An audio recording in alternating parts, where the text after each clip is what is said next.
Hey guys, Tucker here, co-host of the Portland Real Estate Podcast. Before we get into this week's show, I wanted to let you know that we're currently looking for more projects. So for any of you guys that listen to the show that may be an agent or otherwise that have a property that you're looking to sell, we'd love to hear from you. Obviously, we're looking to purchase properties that are maybe not best suited for the retail market, or maybe they need to be redeveloped. So we do renovations and we do new construction, so we could buy an existing home that maybe it smells like cigarette smoke, maybe it hasn't been updated in decades, maybe it's got some functional issues, some problems like that, or maybe it's just in an area that is best suited to take the house down, partition the lot, maybe build a couple new homes, or just build one new home in its place, and anything in between. So if you guys out there in listening land have anything that would be best suited selling to a development company like ours, we'd love to hear from you. You can go to our website, which is ttmdevelopmentcompany.com, and when you go there, there's a Contact Us tab. Click on that, and you can send us a message, and we'll get back to you shortly thereafter. We'd love to hear from any of you guys out there that have a property like this, and hopefully we can do a deal together.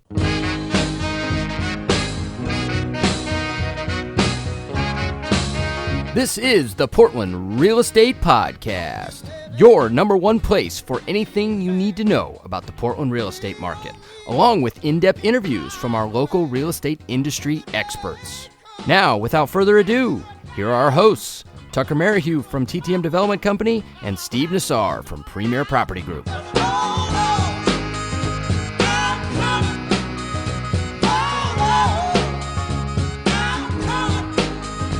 All right, everybody out there in listening land, welcome back. This is episode 106 of the Portland Real Estate Podcast. We're back this week with just myself and my co-host, Mr. Steve Nassar. What's up, Steve-O?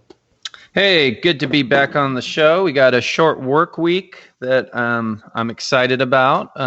Heading into Thanksgiving, just a couple more days. Gosh, you wouldn't really. It doesn't feel like your typical Thanksgiving. The weather this year has just been pretty crazy. How we had kind of really mild, I will say, summer, and then our fall has just been beautiful. Little cold, but still very nice. I think they're supposed to get snow in like maybe Eugene over right before Thanksgiving, but I think we just clear out and get butt cold. Yeah. I heard. I was actually watching the weather forecast yesterday, and I think the temperature is finally going to drop down to where it usually is about this time of year here in the next few days. You know, we could probably tie this in at some point to maybe how the market's performing, because we have had a lot more sun than we normally get during this time, which probably spurs a lot of people to kind of poke their head outside and say, hey. I don't think it hurts anything. I definitely don't think it hurts anything. I think, there's a propensity when even if it's cold, but when you're sitting in your house and the sky's blue, there's a propensity. You just kind of want to get outside and do something. And sometimes maybe that something leads to some home shopping, some, who knows, some open houses. Maybe. Yeah, I think it's been positive for us. Maybe. Well, we've had a number of great shows. We've had some great guests since we broke the 100 barrier. We talked about some kind of, we'll call it interesting stuff on the last show with Ezra, with the teardown tax, some tree code stuff, some land availability reports. But we wanted to bring it back this week and kind of just, I don't know, you, me, and the listener base talk about what's going on with us, and then, of course, talk about the market. And then I've got a few headlines and things like that I wanted to kind of air out on the show as well. So why don't you kick it off? What's going on in the realtor side of the business right now as we head into what is basically the end of a decade?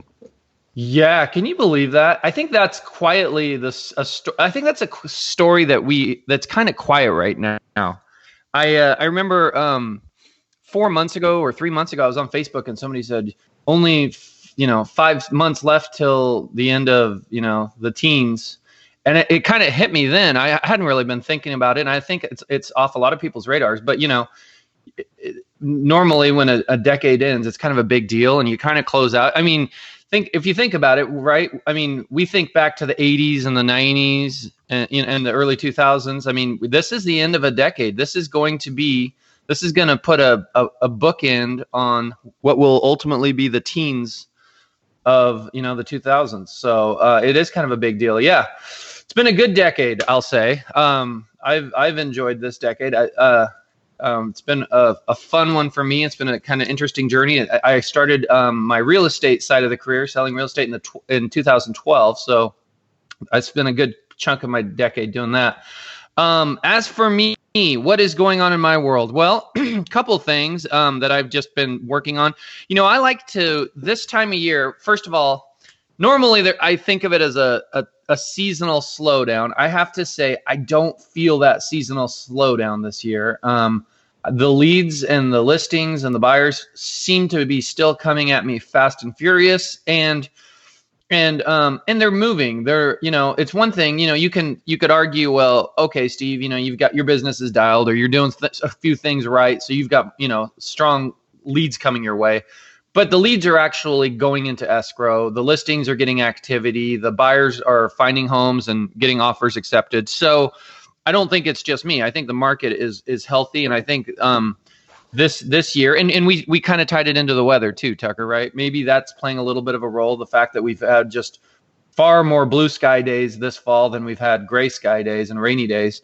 So that said, normally this time of year, I kind of like to use a little bit of what should be that seasonal slowdown to kind of just revamp, look back, what has been working, what needs to be retooled.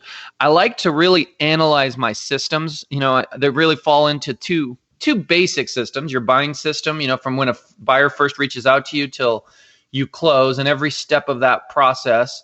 And then on the listing side, there's all the systems there. And I guess a third key system would be your database and your follow-up with mostly past clients. But alongside that, I like to revamp my marketing. This year, a couple things I've done that are pretty noteworthy. I completely revamped my website. Luckily, I didn't have to start from scratch. Premier Property Group has an amazing platform that we've built out. I led the charge in this, where we created not only a beautiful company website, but then there's sub-agent websites that can be offshoots of that, where you're given a template to begin with, and you can customize it as little as much as you want. The template itself is pretty awesome right out of the chute, but then agents can go in there, they can put on their bio, they can customize pages. And when all said and done, it's a pretty snazzy looking site. I'd encourage any of our listeners, if they want, check out my website. And for that matter, there's a lot of other PPG agents that have similar sites. I think you'd be very impressed with that. And it makes it very, very easy to have a beautiful website, which at the end of the day, I mean, the way I view my website, it's not that I think, some stranger in cyber world is going to land on that site necessarily and go, hey, I want to use this guy. It's more for people that I'm already engaging elsewhere, right? In other words, if somebody's referred to me, usually the first thing they're going to do is they're going to Google you or go to your website, check out what you have to say there, and that's where I think the value is. Not to mention all the other places you put. Let me ask you a question real quick. So, sure. In this era of we're kind of in a new era of marketing, right? Like websites have been around for a while, but I know there's agents and other people as well that put a lot of emphasis into their social pages, right? Do you use those much for connecting with people, getting leads, talking to people, trying to create an influence? How does that tie to your business, or do you know anybody in PPG that does a lot of that to kind of generate leads or connect with their potential customer base? Boy. That's a big question, but no. It's a great question. I think it's a place people will look. I think it's important to have a presence. I don't see it being the primary place, and I don't see it being a huge source of business. I've dabbled with Facebook, Tucker, and I just can't. I tried. I actually had a pretty sharp guy that I partnered up with. I'll tell you exactly what I did. It's kind of interesting, and I thought it was going to work because everything about it sounded just really, really compelling to me on paper. And we tried it, and I never got one lead out of it. But basically, this guy came to me, and he was a divorce attorney, very successful divorce attorney who was also very techie. And he came to me, he said, "Hey, look, I designed this thing where I pull court records for Washington County, Clackamas County, Multnomah County, and I'm able to pull every day all the filings for divorce, and I immediately run them through a system, find them on Facebook, and put an ad in their feed. And for him, he said it was working well. He goes, I'm wondering, I think this could tie to your business as well. I think ultimately those people, probably a lot of them have houses to sell. So if we could get you in their Facebook feed as a successful listing agent, I think there's something there. We did that campaign for 6 months, and we got a lot of views, but the rubber just never hit the road. And I was spending a decent amount of money. I mean, towards the end there, I was spending $3,000-$4,000 a month on this campaign. And I really, it sounds pretty good, doesn't it? I mean, on paper, yeah. Yeah. I mean, right? I mean, it really did sound good. And I was like, hey, I think there's something here. I mean, he had a dialed system. And when I mean that, he really did know how to take the court public records and put them into Facebook, find the people's email, find them on Facebook, and then get you in front of them. But it just never materialized. So it's kind of soured me a little bit to Facebook. I go on Facebook and I hear of other people where they're putting ads up, buy with me, sell with me, and certain zip codes and other things. And to me, it seems like such an inefficient splatter of marketing, right?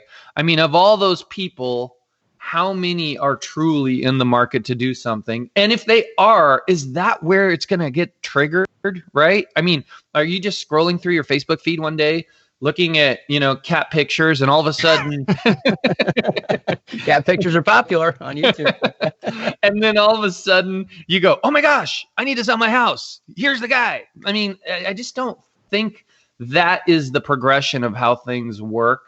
I'm not down on Facebook advertising. I think it has a lot of value for other products. I just don't know if it's our product.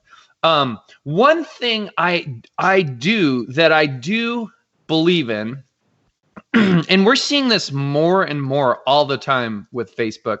Do you notice, and I think Alexa is playing a role in this, like, I swear, sometimes you'll have a conversation in your house, and then like the next day or a few hours later, you'll be on your Facebook feed and something is being marketed to you. Have you noticed that? Should we test it right now? I'll open Facebook on my phone. And what should I talk about? We need, let's say, golf clubs.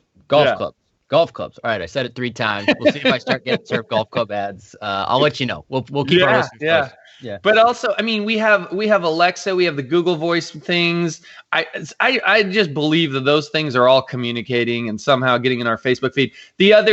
Obviously Google does it when you do a search, right? Like the other day I drove by the Beaverton Porsche dealership and I saw a really beautiful car in front, and I was like, I wonder what that was. And I'm Googling Beaverton Porsche, and then now it's all over my Facebook feed, right? Well, I don't think that's terrible marketing. I do something similar. So here's what I do, and it's a company, and our listeners, I mean, a lot of them are probably familiar with it. It's called AdWorks. They make it pretty easy for you to put your database into their system and a Facebook ad, and now all of your and you just put the email address of all your clients, and now all of those clients are seeing you in their Facebook feed. One cool thing that I do is whenever I get a new client, we immediately add them to that. And I truly was at a listing appointment about, 2 months ago. And I was competing on the listing appointment. It was going well. And she goes, I got to be honest with you. I was impressed by one thing. We talked to you on Monday, and like by Wednesday, you're all over my Facebook feed. And she was kind of impressed with it. And I said, hey, if I can't market myself, how could I be qualified to come market your house, right? So I think there's value in that type of strategic advertising where you maybe have a database client and you want to be in their Facebook feed, or you have a new client, you want to be in their Facebook feed. But to just splatter out there randomly and hope that sticks, I don't know if that's the best approach. I haven't found success with it. Let's just say that. I'm sure somebody has. Well, I think that's good advice. So that's why I asked. But it sounds like good advice. I mean, you're just basically throttling your spend to people that are somewhat familiar with you, as opposed to totally cold leads, right? Exactly, and I think that's where the value of a website is too, right? I mean, it's not that I'm taking my website and I'm trying to put in a bunch of random people. I know that I want to get it in front of the people that already have heard my name or already maybe kicking the tires of what I have to offer. So let me chat about a few other things. We did an awesome client appreciation event Tucker. I think I talked about it a little bit on here, but we rented out a theater at Bridgeport Village, and it was Maleficent 2 was the movie. It was about a little over a month ago that we did it. Awesome traction from it. We got all of our vendors involved, including inspectors, photographers, contractors, lenders, title. They all donated a gift basket. Everybody that came was able to register for their 3 favorite gift baskets. We ended up having about 12 of them, including courtside Blazer tickets and center court Blazer tickets. It turned out really, really good. We had a professional photographer there shooting photos and video. And what ultimately happened, and I really, really believe in this formula, and I'm absolutely going to do it every year moving forward.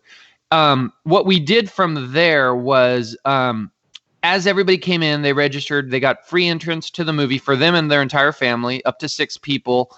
They also got a $25 gift card to concessions, and then they got to enter into 3 of the 12 baskets, the 3 that they wanted. And we kind of did that strategically so that people weren't, winning stuff they didn't care about or didn't want.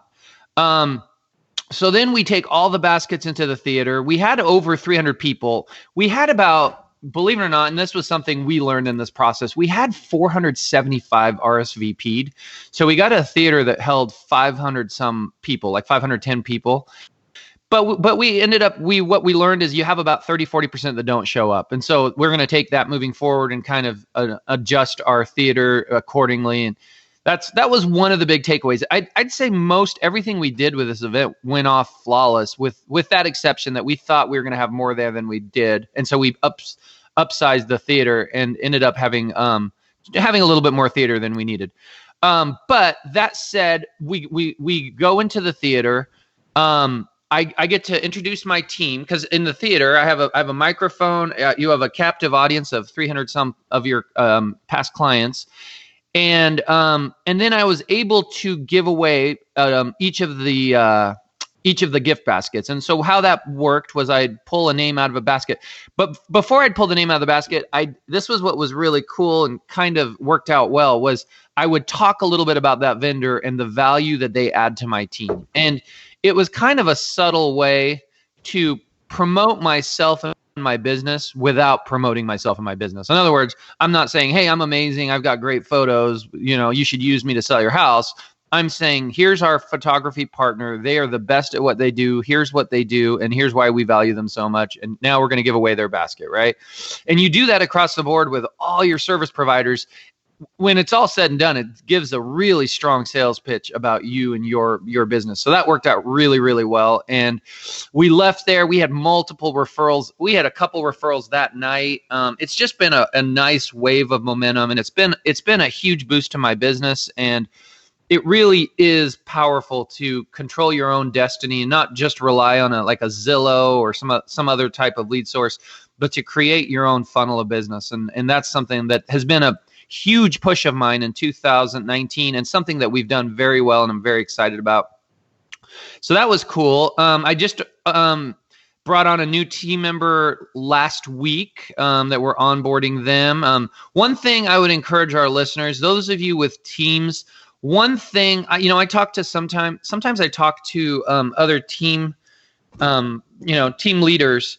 And I'm like, they're talking to me about the woes of bringing on a new person. One thing I will tell you that we do that is invaluable is we have an onboarding checklist. It's probably about 20 steps. Everything you need to do, from, getting them a new email, adding them to your website, getting them set up with IT company that we partner with, just on and on and on. Everything that needs to be done so that and by the way, when you've somebody leaves your team, you do the reverse process as well. So it's just a quick little checklist. It's actually just a Word document, nothing fancy. And as you think of new things, you add them, and as you tweak things, you tweak them. So other things going on. 2 more things, and I'll cut it away to you, Tucker. I have a listing in Vernonia that's about to go pending. In fact, I just got a text that I think is that the one that it's been out there for a while? Kind of back and forth, contingent, bad buyer, now a good buyer, I'm assuming. Yeah. Have you ever been to Vernonia? I've driven by the sign. I don't think I had ever been to Vernonia until about 4 or 5 years ago. I've done a couple deals, and I shouldn't say couple deals. Gosh, I've shown a couple homes out there, and I think I had one buyer once. Yeah, it's I'll tell you, I'll be honest with you, you're not missing a lot. You're not missing a lot. Don't they have the like Verboost Sausage Festival or something out there? They might. Yeah. It's kind of I'll put it this way, Tucker. It's kind of like the Estacada of the West Side, right? I mean, it is way out there.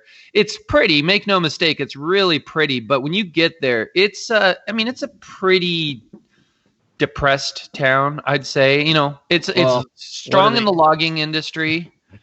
What do they call Estacada? What's the slang word for it? You probably don't want to say it. Estacada, remember?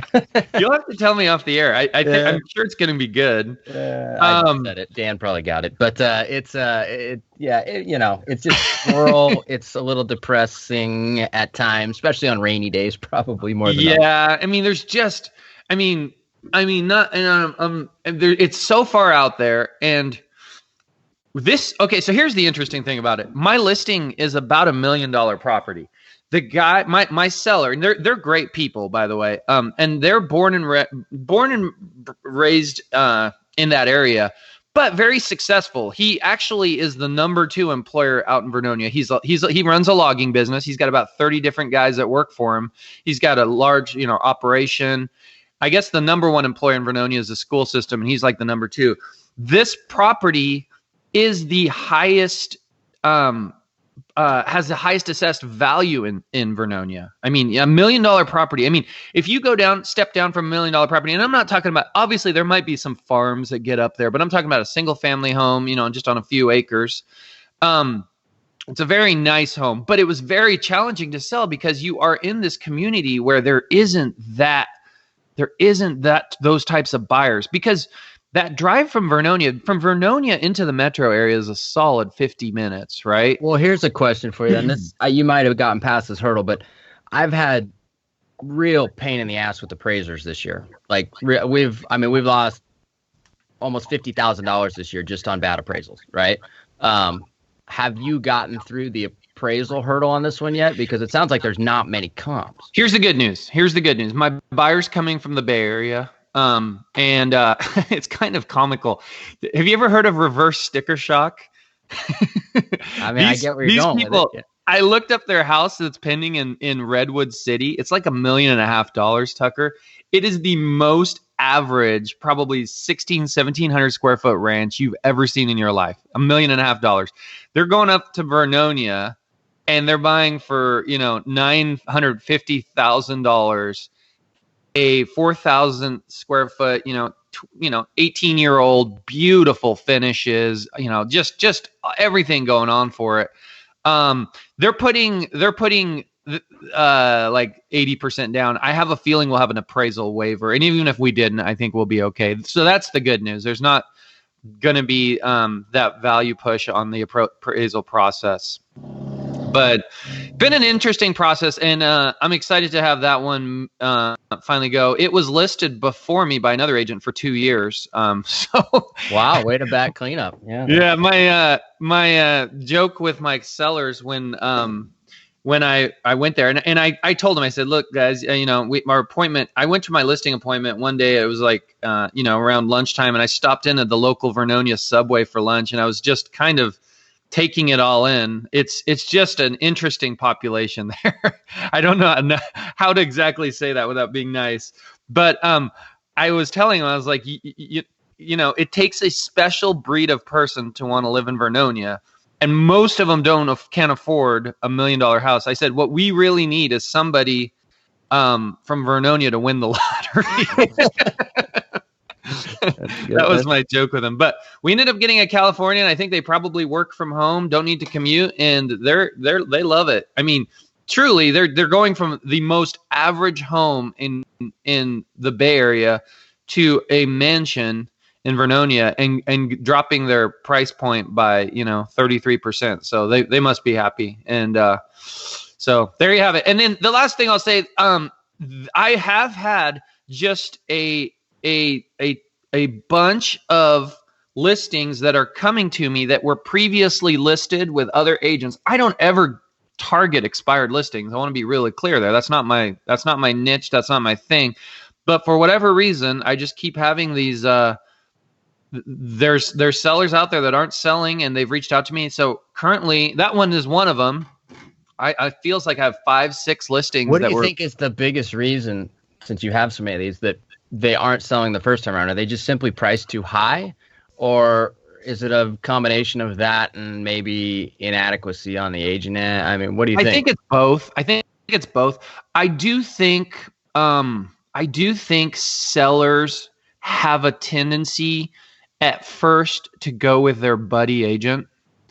You know, that person they know. And sometimes that works. You know, sometimes they get lucky and they don't know otherwise.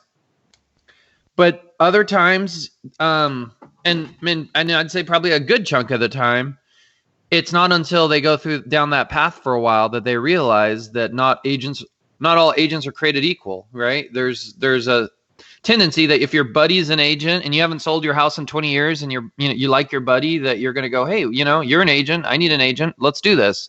And I think several of these situations have been that. And to your point, Tucker, sometimes those people do price it high, and sometimes, you know, they learn through that process. So there you have it. All right. Well, yeah, it's I know you've been on the other end of it too, but you know, fighting the battle with people that want to list too high, right? And then they for whatever reason just kind of lay down and go, okay, next agent, you will price it $100,000 less, right? And then that always sucks on that end. Speaking of which, did Upper Drive go pending? Did it sell? I believe it did. I saw a car in the driveway. I drove by yesterday, but I didn't see a sign up. I haven't tracked it, but I'm looking it up right now. I thought it went pending for substantially less than what it originally was listed for, which no surprise there. But Yep. It happens. And sometimes you just get a special breed of crazy, and it is what it is, and there's not much you can do about it. Yeah. Yeah. Well, crazy clients are crazy clients. Well, yeah. What's going on in your world? Well, we're cranking. I will say, you know, just to kind of tie in with the market stuff that we're going to talk about the numbers here real quick in just a second. But, you know, our last 3 projects that have gone to market, you know, with a combined, you know, volume of, I guess, units sold of over $5 million, you know, we've had 3 days on market. Actually 2 days on market for the last 3 projects. So I would say market-wise, that's, you know, pretty compelling. Considering last year we were, you know, I've said this before on the show, but we were kind of teetering on like, well, is this the end of a good run? And then here we are this year, and things seem to be moving very quickly. We've sold a couple projects before we even go to market. We've got a few more coming up that'll probably sell the same. So, hey, get this, Tucker. I'm sorry. I'm so sorry, but I got to tell you this. Upper sold for $950. Yeah, what'd you originally have it listed for? 1.2. Yeah. And I told her we're a little high. I wanted to start at 1.1. My gosh, man, that's crazy. That's crazy. There you go. See, there wasn't anything wrong with you. It just was a price. Yeah. Wow. It's not me, it's you. Help me help you, right? Yeah. But anyway, you know, I think the right house, to tie into what you just said there, like, and also what I just mentioned, is that the right house sells for a premium, right? Like that house, for example, right? It could, square foot wise, it could comp in 1.1, 1.2 range, but there were things about it that wouldn't allow it to sell there, obviously. And so I think that's just something that sellers need to recognize. And I think, honestly, that's something that, you know, it's hard in your position if seller won't recognize it. But sometimes agents don't recognize it either, and then they get houses that sit. I mean, I've seen a lot of people on Masters that are like, I priced this house and we're not getting any showings. It's a beautiful, amazing house. And it's like, well, why isn't it getting any showings? It's probably 90s, you know, dated. It's clean, but it's probably dated, or it's this or that. So, I mean, there's always a reason why something doesn't sell. That one was, I mean, you knew what you were up against. That one was, what I didn't like about that house is it was built in 2014, but it had amenities from like 2007, right? Yeah. it was at a time where the buyer tastes were starting to go to white kitchens and, you know, newer amenities and lighter colors. Yet it had like the dark woods, and it had like really like it had like amenities that I thought fought each other. Like you had a granite that kind of fought with like the flooring. It was kind of a funky house in that regards. Great location. The floor plan itself wasn't bad, and it had a nice flat lot, decent yard. But the amenities just, so it kind of, they were pricing it like one of your, you know, houses across the street that was, you know, the tastes of today, ready, turnkey, ready to go. But that wasn't the case. Yeah.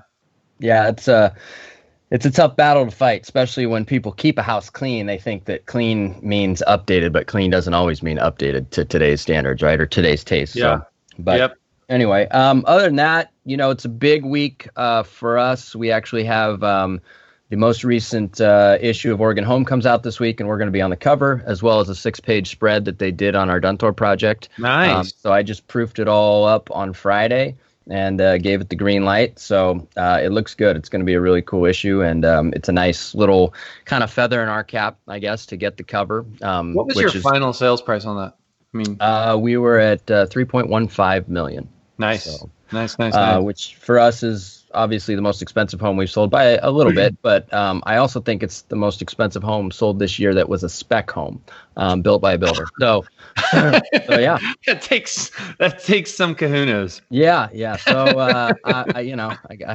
I guess that would qualify me as having some kahunas, right?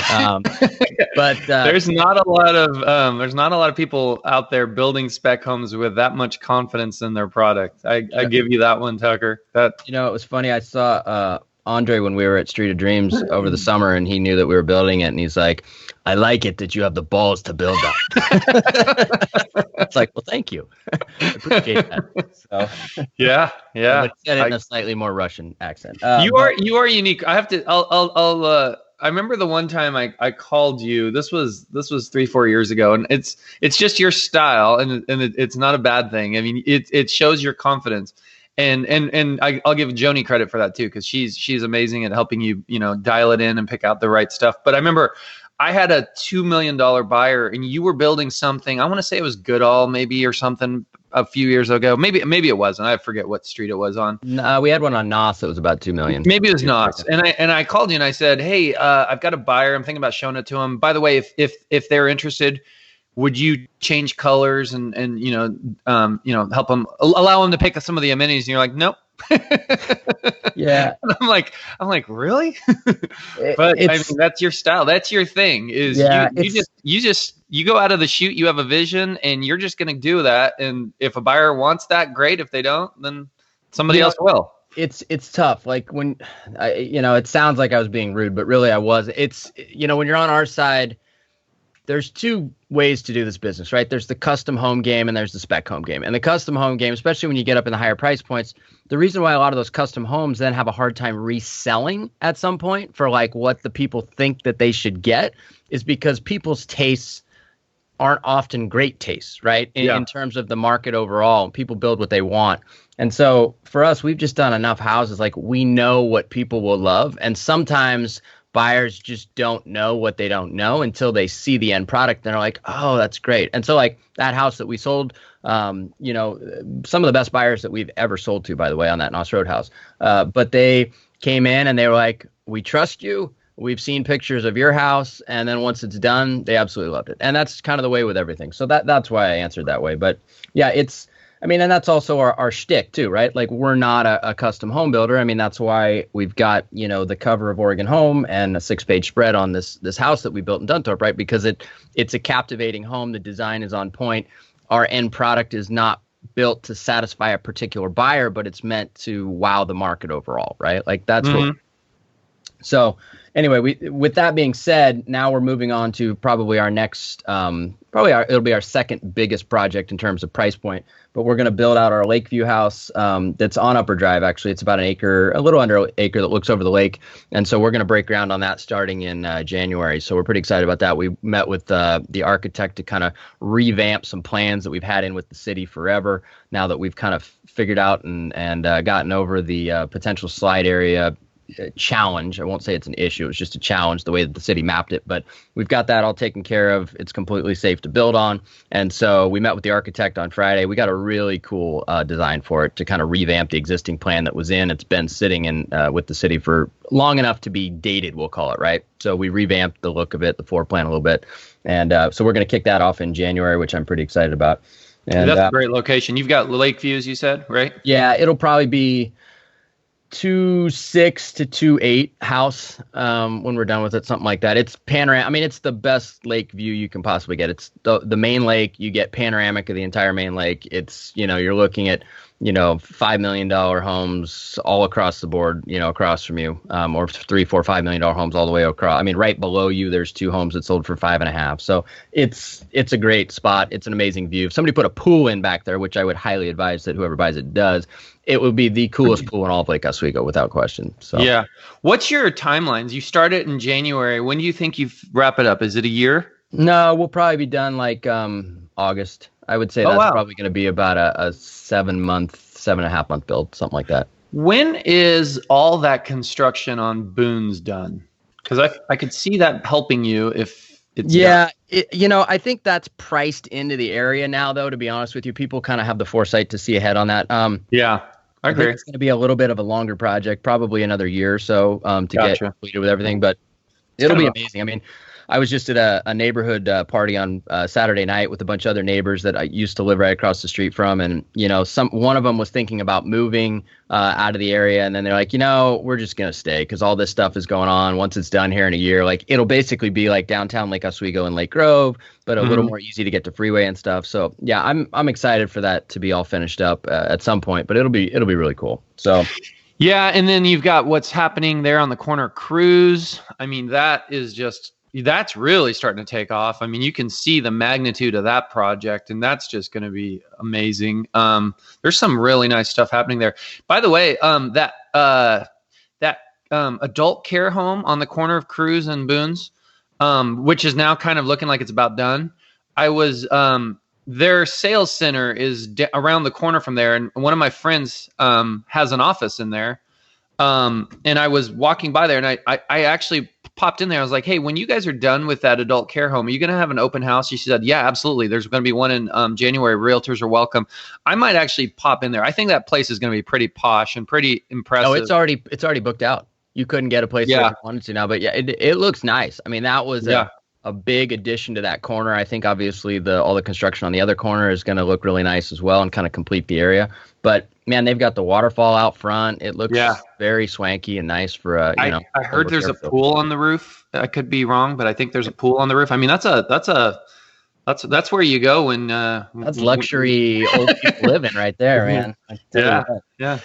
So anyway, we're excited. We're going to kick off some new stuff. We got a handful of other projects going on in Lake too, kind of more entry-level stuff. We're kind of balancing what we're doing right now. We've got some high-end stuff that we're finishing up and we're going to start, and then we've got some more entry-level product, both new construction and renovation-wise. So we've kind of got a mix going across the board. But other than that, I wanted to bring up a couple of things real quick, just kind of headline-wise. I know that we had mentioned some of this stuff with Ezra on the show previously, but, we had talked about the teardown tax with him that Lake Oswego was going to impose. And what's funny is right after we published that show, an article came out about it, not only in the Daily Journal of Commerce, but also in the, the business newspaper for across the country. Portland. Wall Street Journal? Yes, the Wall Street Journal. So we got national attention for something that obviously we were talking to our HBA friend about it right before then. So it's making waves nationally. We'll see. From what I've heard, it's going to get pushed through. Politically, that's just kind of where the pressure points are. But it's kind of crazy to see what's going on there. And then on the other side, so as we go a little farther north into the city of Portland from Lake Oswego, last week there was kind of a surprise vote from City Council, which off the record, I got the insight that it was really our mayor just kind of ramrodding this through. But they essentially are now going to require us as builders to hand demo anything that was built before 1940, whereas previously it was 1915, and so. I don't know if this is kind of to combat the zoning bill that got pushed through, similar to what the teardown tax is, but I can say that it definitely increases the cost of redevelopment significantly, because when you're doing hand demos, I mean, it's probably, let's call it somewhere between $10,000 and $20,000 additional cost plus time. You also have your carry costs and things like that as a developer. So there's a lot to kind of take in there. And that article came out last week, as I said. So that was kind of a quick curveball that came into us, and I posted out on social about it as well. So the way that kind of works, just for our listener base to kind of understand, so I can connect the dots for them, is that, you've got the cost of what it is to purchase a property, you've got the cost to build it, and then you've got the redevelopment costs that kind of are all tied in as well. And so if you increase the redevelopment costs, that money can only come from two different places, in terms of where you're going to make it up. And one of them is going to be from the seller of land, and the other one is going to be the end price of the home. And so at this point, if we look at I'm looking at the market action report right now, Stephen, it says that we're up, 1.8%, basically no change, right, in the last 12 months. So you're not going to be able to grab any more of that money on the higher sale price end. So then we as developers have to factor it in as additional cost of redevelopment, which then punishes those people that have owned property for a long time in the city of Portland. So it's an unfortunate thing. I get what they're trying to do, which is basically try and make us a very green city. But my beef with it, my biggest thing is that, if they had a program where they actually thought this out a little better, and they said, look, we want you as developers to not tear down houses with machinery. We want you to hand demo them. And to do that, we're going to incentivize you. And since our SDC fees and our building permit fees are so high here, they could say, look, we'll offset the cost of whatever the hand demo is, and they could build an algorithm or get an average cost of whatever it is per square foot, and they could allocate it towards the building permit. And they'll say, look, we'll take this much off your building permit, which may have to be a little more than the cost of doing it, so that we as builders save some money by doing it, right? Like, that would be, in my opinion, a responsible way to be green. Because what makes it greener, Tucker? Is it because the bulldozer runs on gasoline? No, not so much. They think that in theory that a lot of the building materials from these older homes can be reused, and some of it can, some of it can't. Most of these older homes are complete shit, to be honest with you. So, it's really not a universal across the board that stuff is going to be able to be reused. But when you tear it down with machinery, you put it in dumpsters, a lot of that gets sifted and sorted anyway, not to the highest degree that maybe it could. And so they're thinking by hand demoing it, it gets sorted completely, and everything that can be reused may get reused, and so that's the idea behind it. But there's also time and cost associated with it. Additional time, additional cost. My gosh, I can't even imagine. Yeah, and it's challenging because there's also not that many outfits that do hand demo. So time is a big thing. Cost is also obviously at the top of the list as well. But my thing is that, our mayor should have, had enough foresight to say, you know what, we want to be green. I want to be known for this, but I'm also going to be builder friendly, and I'm not going to punish either the homeowners or the builders. So let's maybe take a little bit of fees off of our building permit costs, which are absurd, to say the least, and kind of offset that. But they didn't do that. They just kind of rammed this through. So it's really frustrating for me in the building community, for the politicians and the city leaders to constantly say, we want more in-between housing. We want more affordable housing. And they're saying that out of one side of their mouth to get elected or to kind of pander to the constituency. But then on the other side, they're doing stuff like this with no offset in the cost for the additional, redevelopment challenges or, hoops that we have to jump through. So it's really kind of a bummer. I don't know where this ends. I don't know how much of this is tied to that, zoning bill that got pushed through earlier this year that we talked about. But it just seems like it's one thing after another in terms of additional costs and additional hoops that we have to jump through as developers. Did you say it was homes built before 1940? Yes. Where does that factor in? Why, if a home was built in, and I guess not a lot of homes built in the 80s or 70s are torn down, but assume one is being torn down. Why is the material in that less reusable? So the logical answer is that if something's torn down, like on the upside of that, right? Like 50s, 60s, 70s, 80s, maybe we should hand demo those houses because they're not in as bad a shape. There's probably more materials that could be reused, right? Going back older, it really doesn't make a lot of logical sense. But what they're trying to do is basically, they know the age of the average age of homes that are torn down. Like there were 200 and some homes torn down last year, right, in the city of Portland. So they probably went through that and they said, okay, where's the bulk of the, year built of those houses? Where is that? And anything before 1915, I won't say anything, but a large percentage of stuff that a builder buys before 1915 or a developer or a rehabber, they're probably going to want to tear it down. If they rehab it, they're going to say, I should have torn it down most of the time, just because of the way the construction is and the challenges of those projects. But they probably saw a big chunk of homes that are built in the 20s, 30s, late 30s. And they said, hey, we want these to be hand demoed as well. So that's probably why they arbitrarily set the line in the sand at 1940, because there was probably a large number of homes that were newer than 1915, but maybe were a little bit older than 1940, and they wanted to grab those as well. That's my guess. Do you think it has something to do with preserving older homes? It may, but I would challenge anybody that has that stance to spend a day with me and go look at a lot of these. Oh, sure. No, I'm not disagreeing with you. I think it's it's definitely factors in. I think that it's a hypothetical world that people live in to say that it's an older home and it's got historic significance because it's just an older home and we should want to, salvage those things. But, the reality is that most of these 30s homes, 20s homes that, we go look at and buy as a builder at a builder price. The reason we're buying them at a builder price is because nothing's ever been updated. We're talking old knob and tube. We're talking barely has a foundation, crooked, the roof hasn't been replaced since the 70s. There's not a lot to be salvaged. I mean, there is some, but there's zero historic significance to virtually all these homes as well. So I don't know. Has an energy score of -2. Yeah.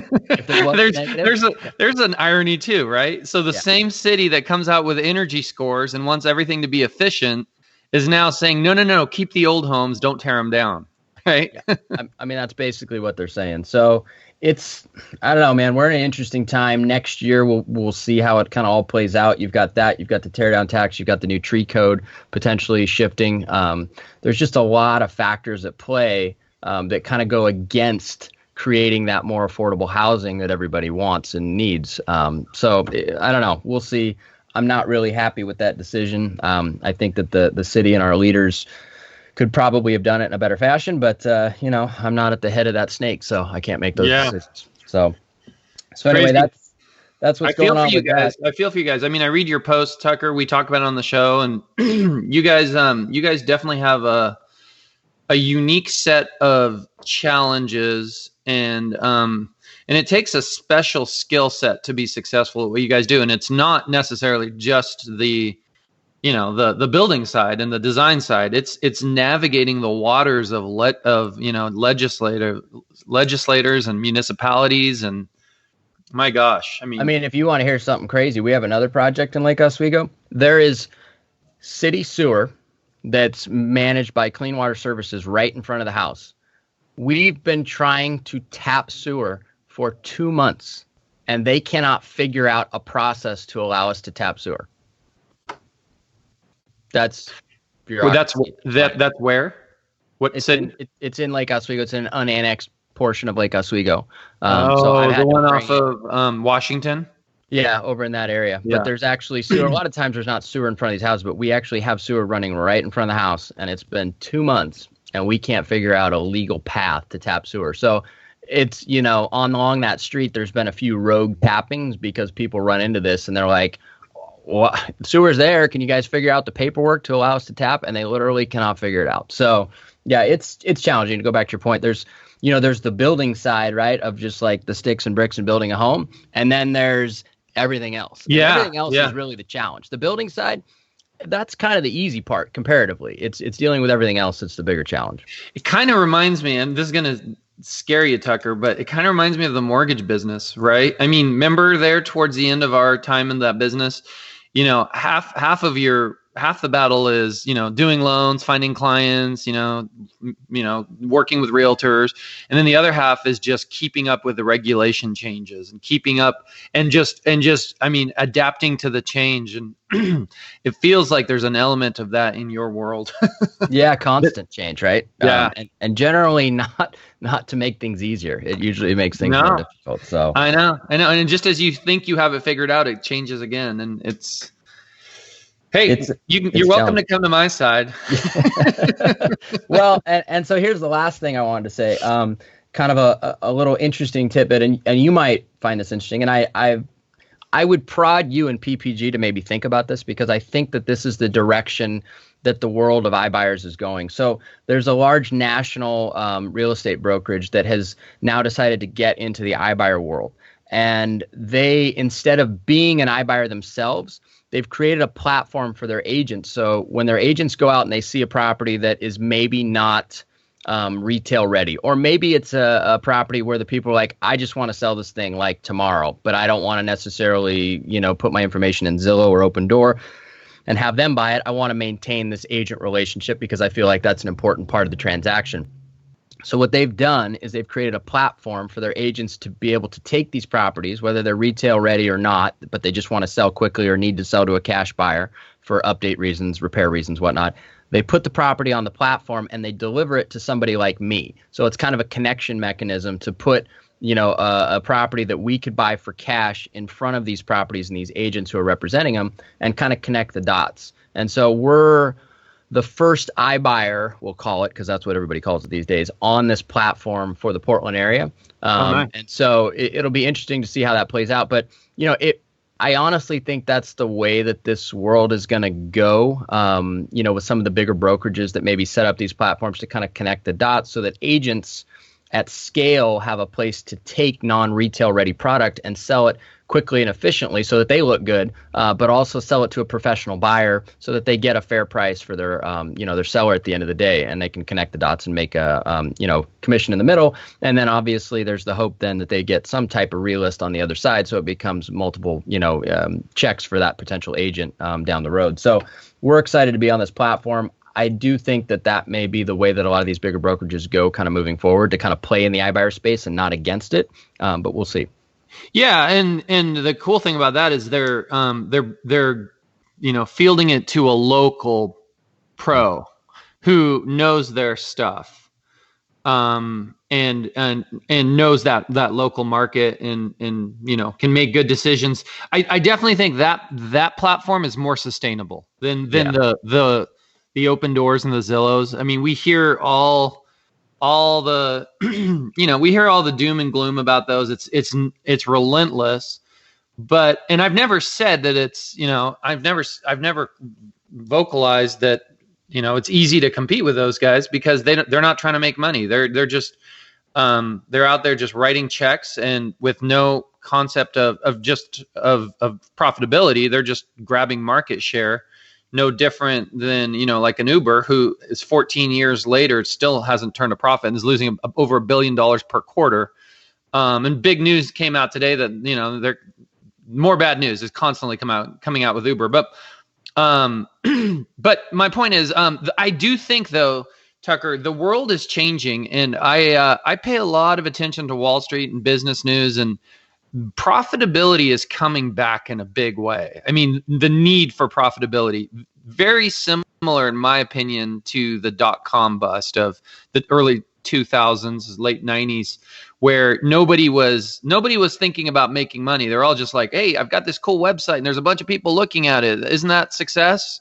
And I would say that we live in a similar economy today, where it's not about looks on the website, but it's about like people clicking buttons and asking for services and delivering those services, right? So like if you go onto your Uber app, or you go onto your, Grubhub or Postmates, or, there's a million of them, right? And you go, hey, go deliver me dinner tonight, right? Success is gauged by the act that you push that button and somebody delivered that service. It's not gauged by the profitability of that transaction. But I think that's going to be coming to an end. The big player and the big money on this was SoftBank. And, there was a lot of people raving and saying, oh, SoftBank's got so much money, it's Open Door they're unstoppable, right? Well, look again. They just foreclosed on a company. When was the last time you heard this? That reminds me of the mortgage bust, right? WeWork, I think, was the name of the company. Yeah. WeWork is the company.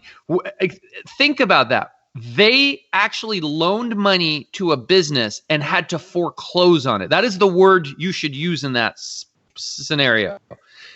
You can spin that any other way you want, but there was a complete failure in that company and they had to take it back. No different than Countrywide giving a bad loan in 2008 and going, oops, that didn't work. Let's take this house back. How does that affect them? They had another vision fund that they were starting that was supposed to get a bunch of buy-in, and no one's coughing up money to go into that fund.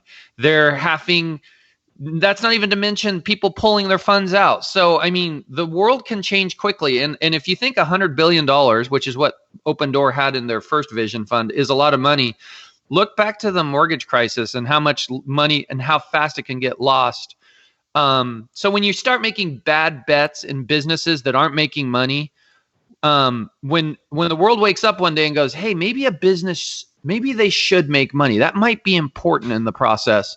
When that world wakes up and says that, things can turn really, really quickly. So my point is, as these other companies aren't making money and they're doing what you know how to make money at, and competing with you, that is such a better model where guys like you can help facilitate those transactions in a sustainable manner, because you're doing a good service, but you're also, making a profit, which at the end of the day is imperative to sustainability and, being able to continue doing it.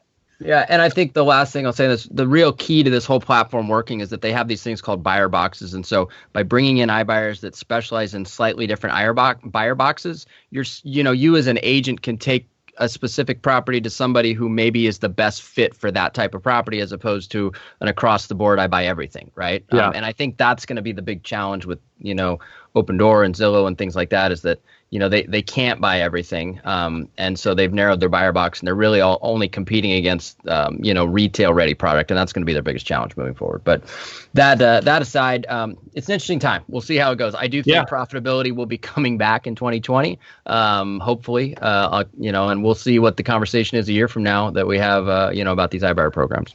Yep. So, well, let's wrap up here on just real quick the numbers on the market action report. It shows, we're at the latest one came out. We're at 2.4 months of inventory, which is down 0.3 from a year ago, up 0.3 from 2 years ago. Personally, it looks like, I'll say before I give my personal opinion, it looks like pricing is essentially flat. We're probably losing a little bit of value if you take into account inflation from sales price a year ago to now. It says the average sale price change is 1.8% over the last year. The median sale price change is up 1.6%. So, if you take an average inflation of 3%, if we believe the government, we're probably down slightly on true value of a home, which I don't think is a bad thing. I think that's a more sustainable flattening. This would be the soft landing that they were hoping for in 2007. I agree. But overall, I still feel like it's a healthy flat market. That's kind of my take, and I think going through the end of the year, I don't see any changes unless you have anything that you see. No, we felt a year ago we thought the market was really turning, and it had. Make no mistake, we did have an ebb in the market where things really slowed up, interest rates got high. But this year has been really, really solid. It's been we've seen healthy activity, and we're back. The numbers are up. So closed sales from a year ago were up 6.1% from October to October. From October of 18 to October of 19, we're up 6.1%. That's a healthy uptick from a year ago.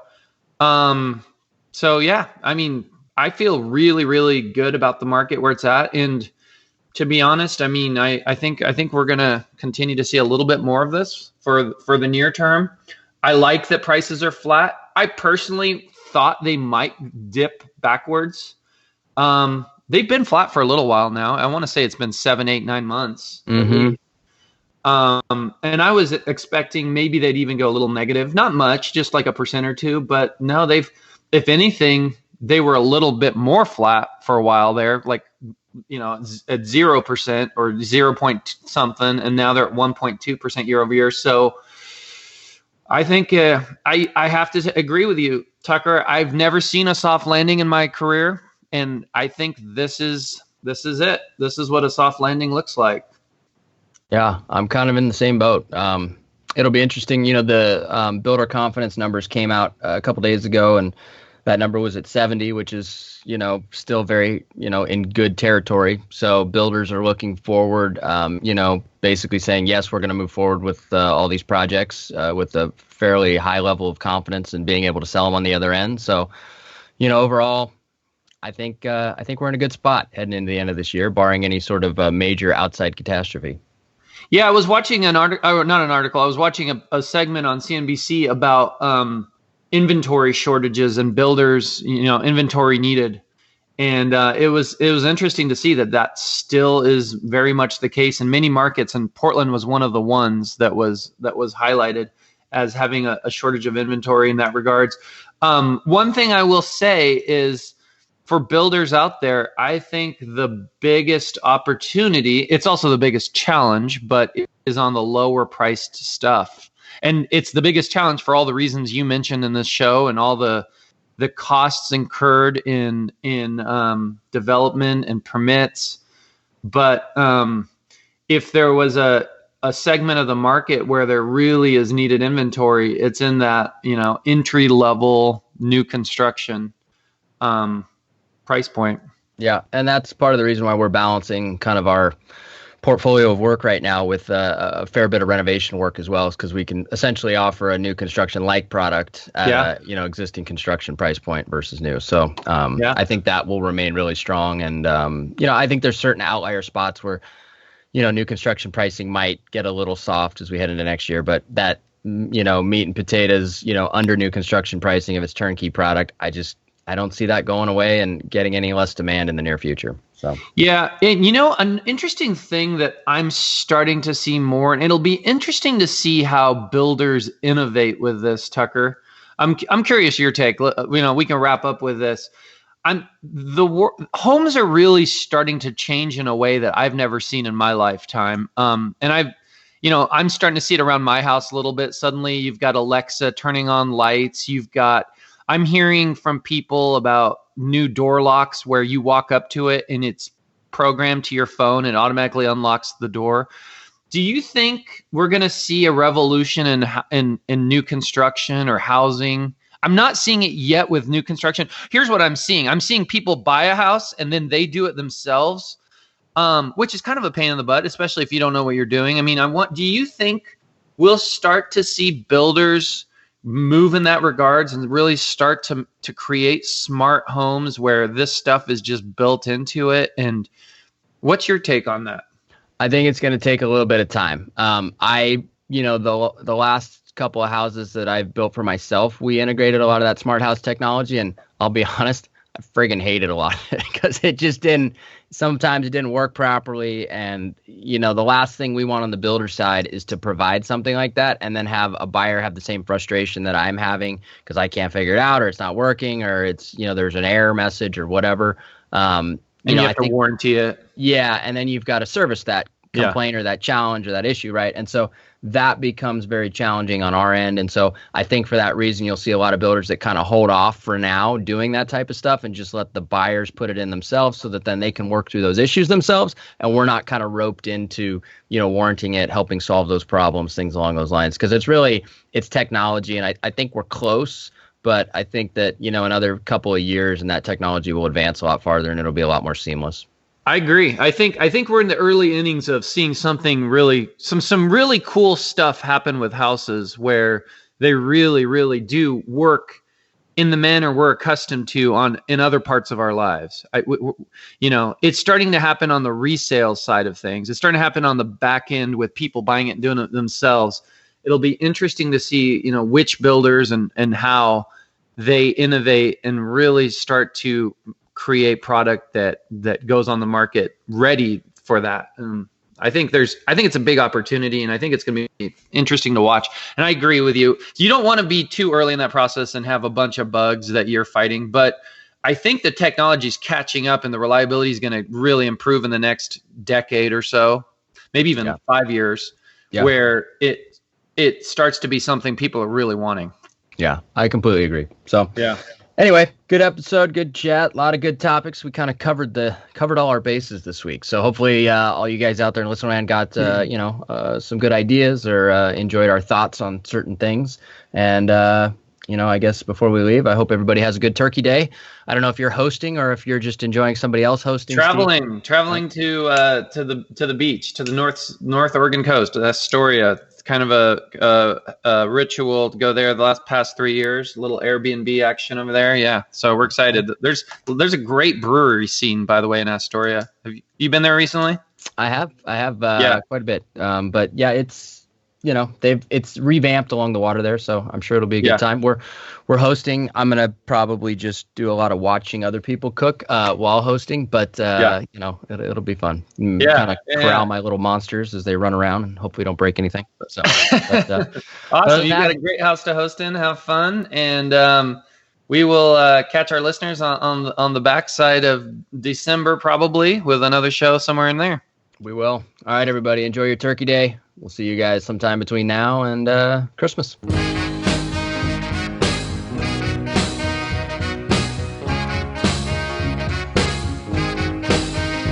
Thanks again for listening to our show, and make sure to tune in next week for another great episode of the Portland Real Estate Podcast.